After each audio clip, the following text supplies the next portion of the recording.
to 3.13, Chancellor's Reports. President Reese, on behalf of Chancellor Jackson, who's not able to be with here tonight, then I will present. First, I'd like to, on behalf of PCCD, congratulate Sarah Latino, one of our public speakers tonight, for becoming our student trustee-elect. So congratulations, Sarah. I'd also like to say Ramadan Mubarak for our Muslim brothers and sisters. And now I'd like to pass it over to our presidents for the college reports. And since I'm looking at all four of them, I'm going to go from my left to right and start with Dr. Johnson. Thank you. President Nathaniel Reese, Board of Trustees, Deputy Chancellor Droker, presidents, colleagues, and community. This is the report from Merritt College for this evening. So I want to begin this report by acknowledging the individuals responsible for putting on the Merritt College Career Center and Job Development Fair that happened on April 8th, 2022. We had about 50 students in attendance, and the event featured presentations from several East Bay employers, including the YMCA of the East Bay, Child Care Careers, the Unity Council, Duck's Nest Preschool, Cadango, Oakland Unified School District, and the City of Oakland Head Start. So the students learned about these particular companies, their organizational philosophies, specific programs that were available to them, job requirements, and different employment compensation packages. Our transfer center and child development faculty, I think, gained greater understanding of how we can best prepare our students for a competitive career in the field of child development. So I want to thank specifically our transfer counselor, Ms. Sarah Alterk. She was the one who coordinated the event, so thank you to her. And I also want to thank the CE counselor, Maggie Baez. And finally, one of our part-time embedded counselors in Child Development Resource Center, Marlo BL. And I also want to recognize the faculty chair, Michelle St. Germain, as well as Alice Chan, who is our staff assistant. So that's great job, everyone, for doing that. Next. So the Histo technology program at Merritt College is one of 3 areas in our biosciences department. I did a little research.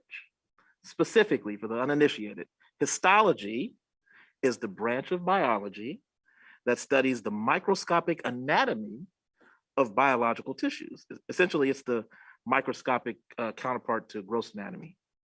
So over the last year, the Histo program at Merritt has been preparing for our site visit from the National Accrediting Agency for Clinical Laboratory Sciences. That long-awaited visit happened April 19th and April 20th. When team members met, they met with faculty, staff, administrators, and students to assess our program. After 2 days of review, we are very thrilled to share that the team did not find any citation issues and will be recommending that our program retain its accreditation status. So anytime we have good accreditation news, we want to herald it, right? And while this welcome news is the result of a collective department effort, I do want to formally acknowledge the work of Program Director, Ms. Feather Ives. Simply put, we would not have achieved the positive result without her dedication and leadership. Finally, last Wednesday, 34 students and 10 of our faculty, staff, and administrators traveled to UC Davis for our Transfer Opportunity Program Day, which was designed specifically for Merritt students. Now, the group was treated to a presentation by the TOP outreach team and a panel of community college students who are now undergraduates at Davis. The panel also included Ms. Stephanie Mutialu, who you may remember, she's a recent Merritt College graduate and the former leader of our Phi Theta Kappa chapter. So our students had a great time to ask questions. They heard about some of the rewards of challenges of transferring to UC Davis. And after the panel, there was a campus tour and lunch at the Campus Memorial Union. We have a quote from one of the students who shared that, quote, I would definitely transfer here because I feel that I fit in at this place, and I noticed that they offer the help that I need. And another student, I was told, arrived late to the scheduled lunch because she was somewhere off starting her UCD application on the same day. Didn't want to be late. So the trip was a collaborative effort between counseling, our Student Equity Committee, Puente, Umoja, SAS, which are Student Accountability Services, Transfer Center, and Career Services. And I believe, Maya, if you were Yes, either, I will. You ready for me to I'm ready. now? You have like a Okay. minute long little presentation of how their day went. Okay, everyone, please give me a thumbs up if you hear correctly. Let's see here. One These are the second. images of UC Transfer Day. Writing's not that easy, but Grammarly can help. This sentence is grammatically correct, but it's wordy and hard to read. Grammarly owes me some money. Okay, go ahead. 1 second.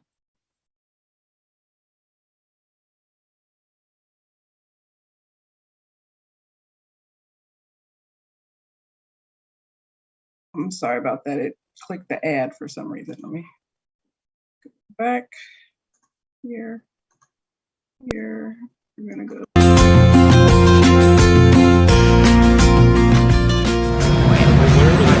Hey guys, maybe move forward a little bit.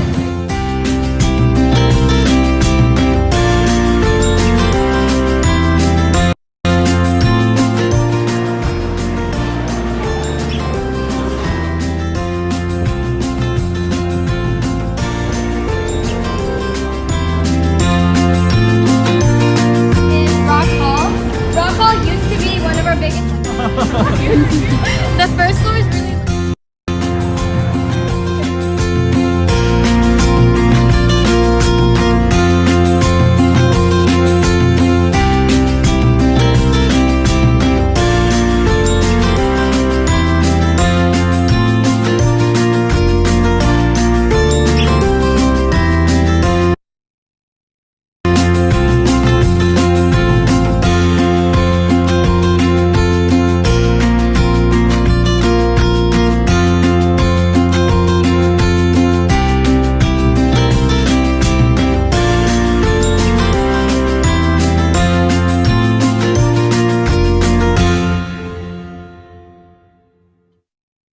Yeah, beautiful, beautiful. And before I go, I wanted to give a special shout out to our Dean of Counseling and Equity, Dr. Lisa Webb. She was really integral in planning that. And this concludes the report from Merritt College.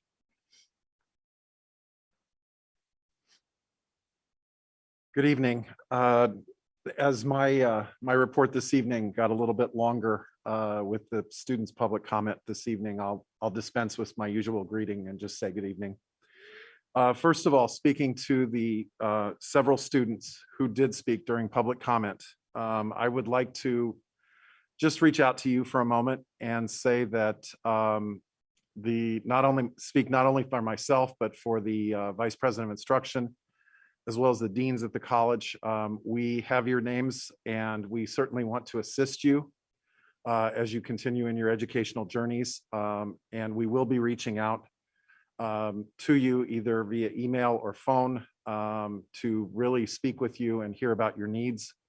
Both President Garcia and I took pretty diligent notes during public comment, and we will certainly be following up. We understand your needs, and certainly for the student from the Côte d'Ivoire who spoke to us this evening, we will certainly be reaching out. And I certainly understand just from my own experience living and going to school in another country and all of the challenges that are there. And we're here to serve you, and we're here to help you. So I just wanted to open with that.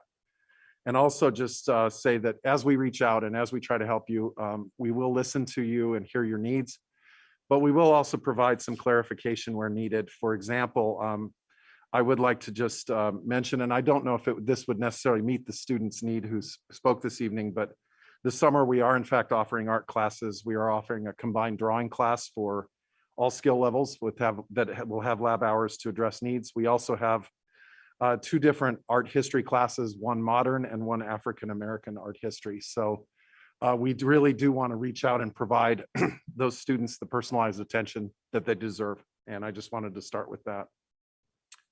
Also, I have an update for the board as there have been requests for an update on the Laney College pool And you'll forgive me, I'm going to read off my notes for a minute. The rest of my report will come from the heart, but this will come from the script. The Laney College pool resumed its operations for our students and student athletes earlier in the semester, with the competition pool opening to students on the 4th of April and the training pool on the 11th.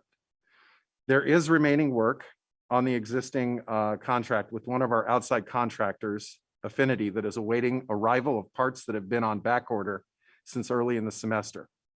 Our district engineers, and whom we applaud, assigned to the pool have been able to maintain the pool systems and chemistry since they reopened, and we are reaching a point of beginning to phase in our outside user groups as advised by Sam Knox, engineer with District General Services, whom we greatly appreciate.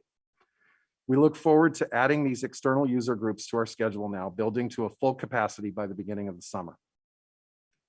Although there is an additional scope of work to complete all remaining repairs, we do not anticipate at this time any further interruption to pool operations. Though I will advise the board one note of caution. Our pool, like many, requires CO2 for daily operations, an item for which there is currently a shortage in the market for swimming pools. We have been fortunate thus far and monitored and really planned.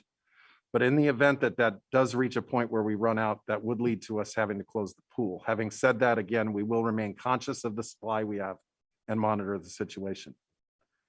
These projects have involved dedicated effort from the Laney Facilities and Campus Operations Office, specifically Director Amy Marshall, especially as we work with the Swinnerton Project Manager, District General Services engineers, Vice Chancellor Etheria Smith, as well as third-party suppliers and technicians.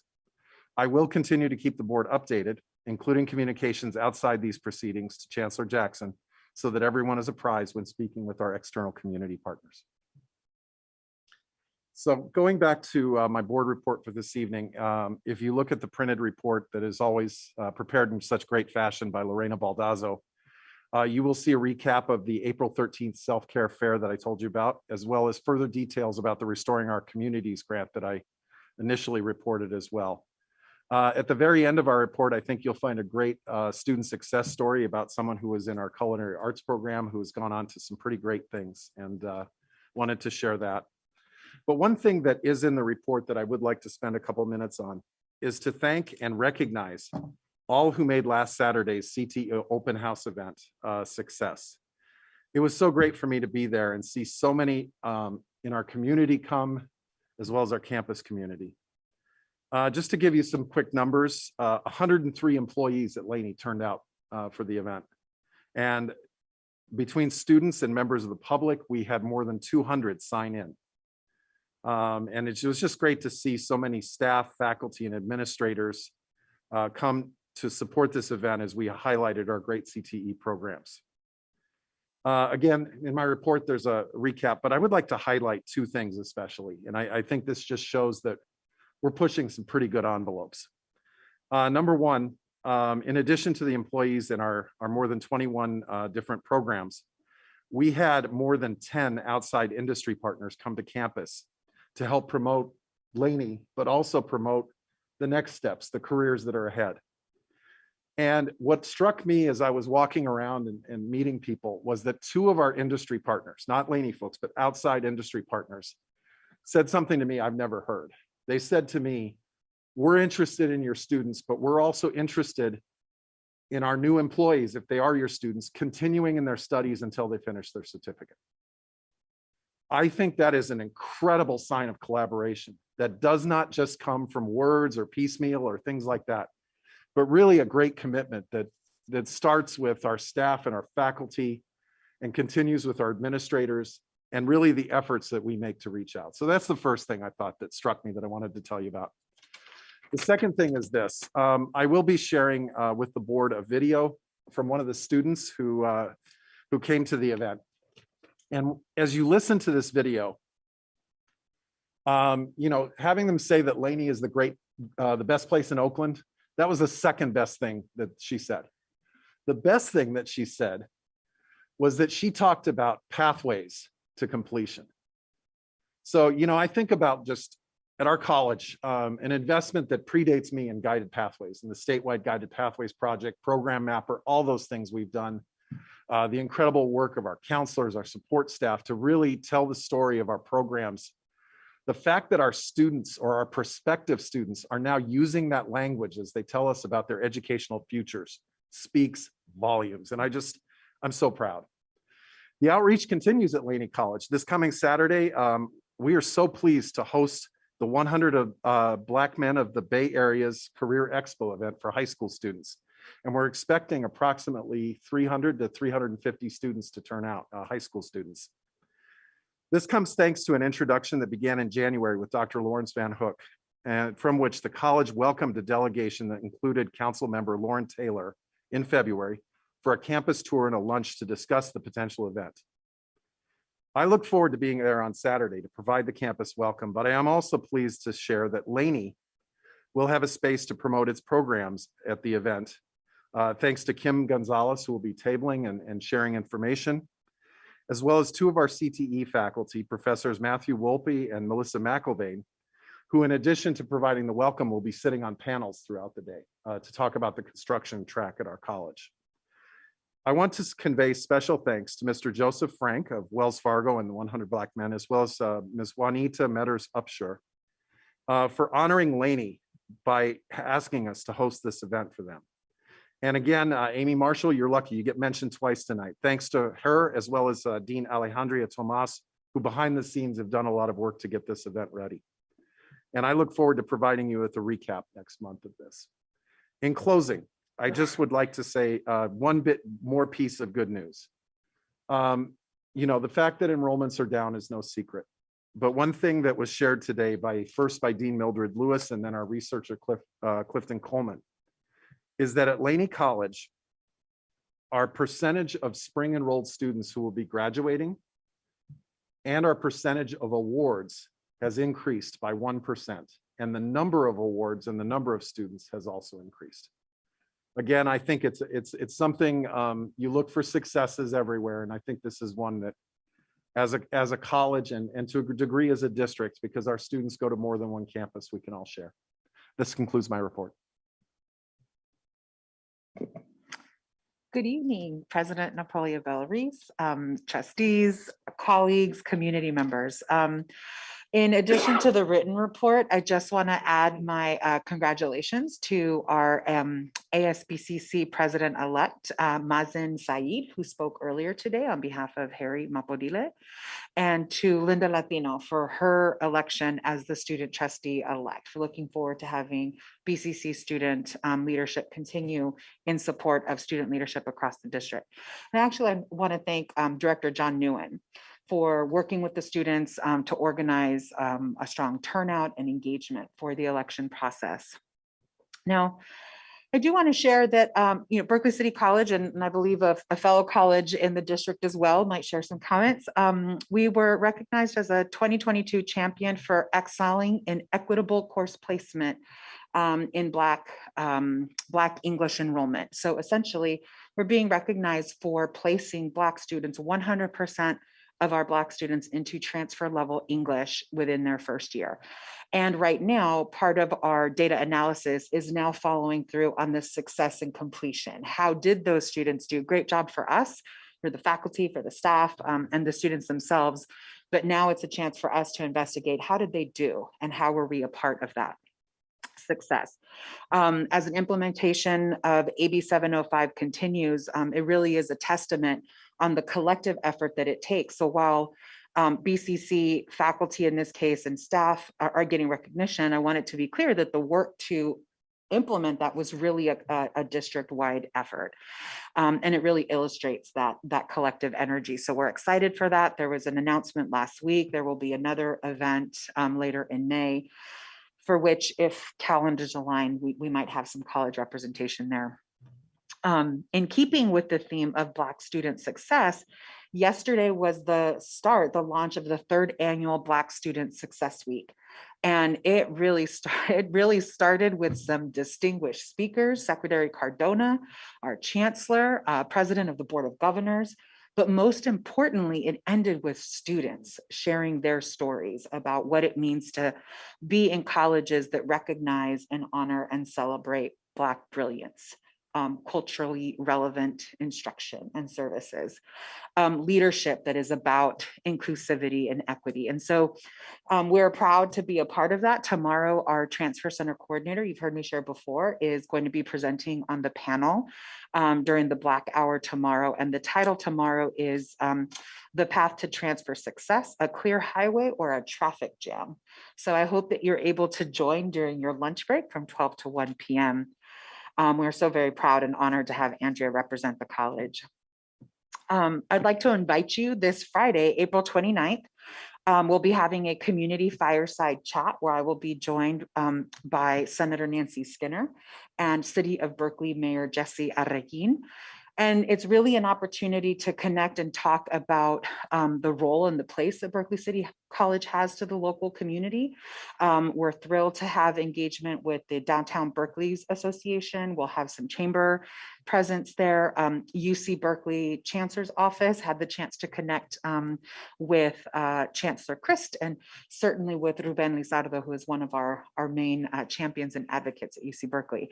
But more importantly, it's a conversation about what access to an equitable public education looks like, higher education. And so we're just thrilled to have that conversation. And I'm grateful to Director Lanice Jones of the Peralta Colleges Foundation for helping to launch this event and make it a success, and really to remind our local community that we welcome their time, their talent, and their money, because we do want to continue to support student scholarships for continued education. And in closing, you know, I'm grateful as a community college educator that I get to work with some really amazing people.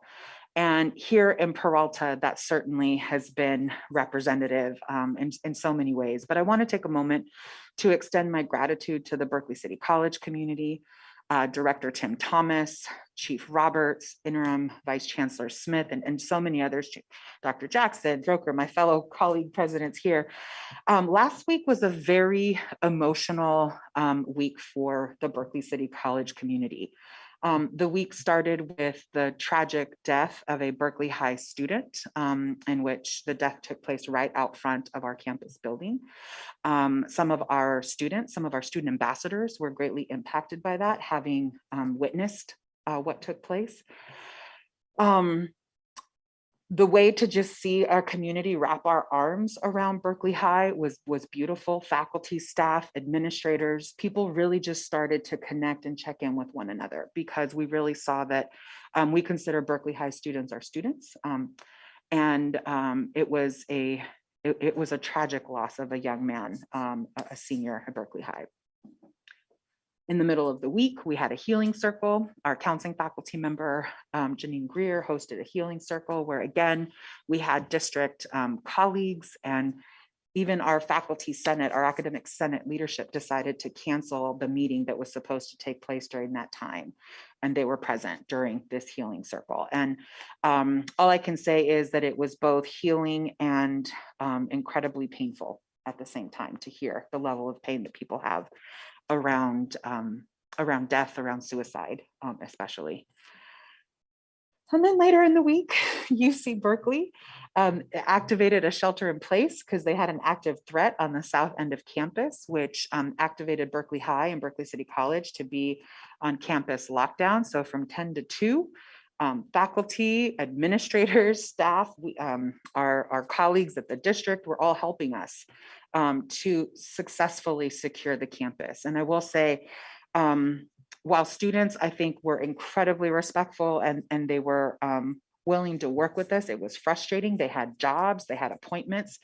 And I can tell you that we had people who were on the phone with an employer saying, I'm telling you that he is here and we are not able to allow anyone in or out. He is not reporting for work because he's not wanting to. He's really just not able to. So we had connections to that level. But what I mostly want to stress about it is that we did have a couple of students who were emotionally traumatized by being contained. And Director Thomas, I must say, Director Tim Thomas provided a level of support and de-escalation that was just absolutely remarkable.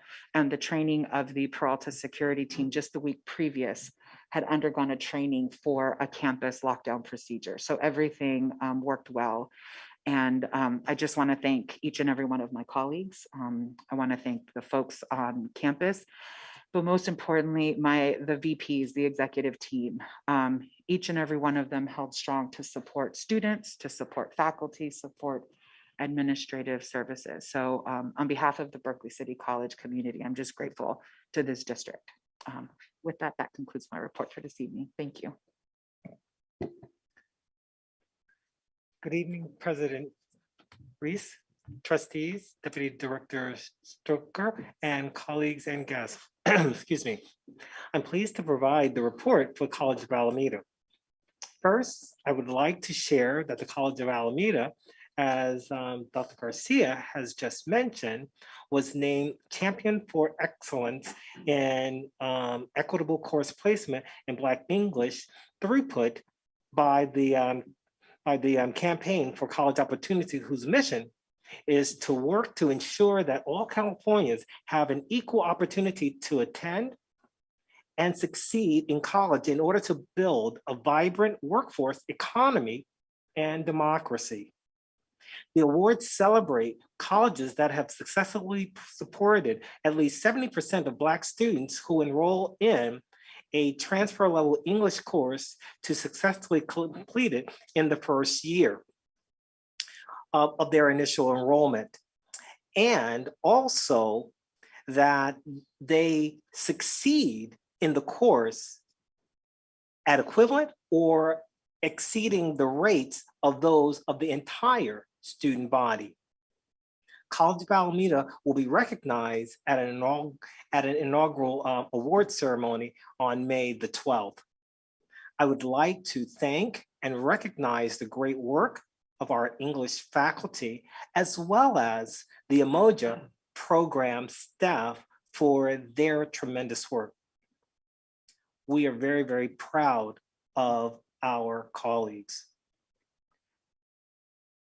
As we are currently participating in Black Student Success Week, I'm especially pleased that we are making a difference in fostering success and achievement among our Black and Brown students, as is reflected by this recognition. Additionally, College of Alameda Student Services staff members have resumed providing on-site services and outreach at local high schools and participating in community activities.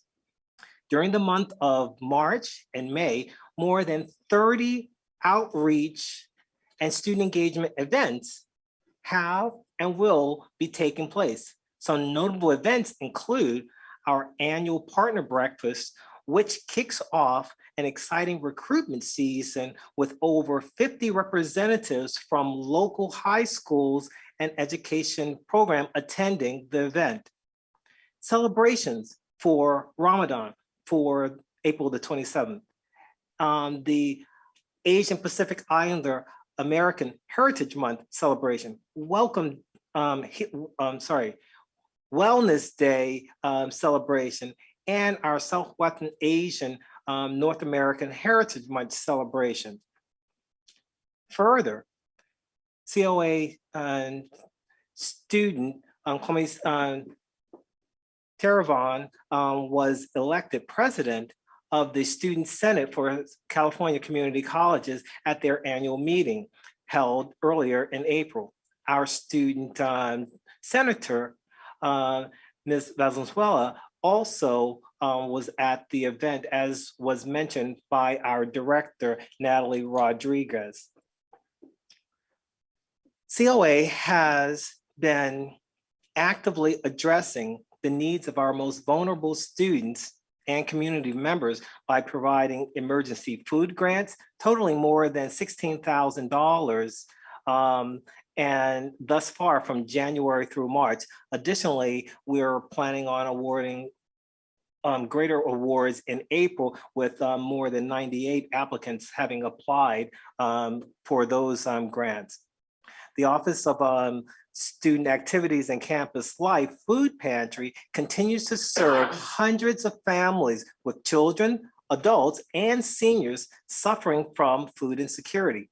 Further, we are able to provide assistance for 44 COA students who have applied for assistance with personal care and baby items. Eligible students receive various personal hygiene items, diapers, formulas. COA is COA Cares, a slogan that we use. It's more than a slogan. It's the inspiration that guides our work in and outside of the classroom. This ends my report for this evening. Thank you. And there is so much happening at each of your colleges. It's wonderful to actually hear it in person than over the video. Just the level of engagement that all of your students are doing. Again, I support you all in the faculty and the classified staff in really creating that environment where our students are so engaged. Congratulations on the 2022 champions. Congratulations on the NACCLS accreditation site. And I too learned a lot from that program that you defined for us. And also congratulations on the ROC grant for 3 years. So just wonderful stuff. Thank you all. Thank you. Thank you. All right, let us move on to our presentation. 4.1.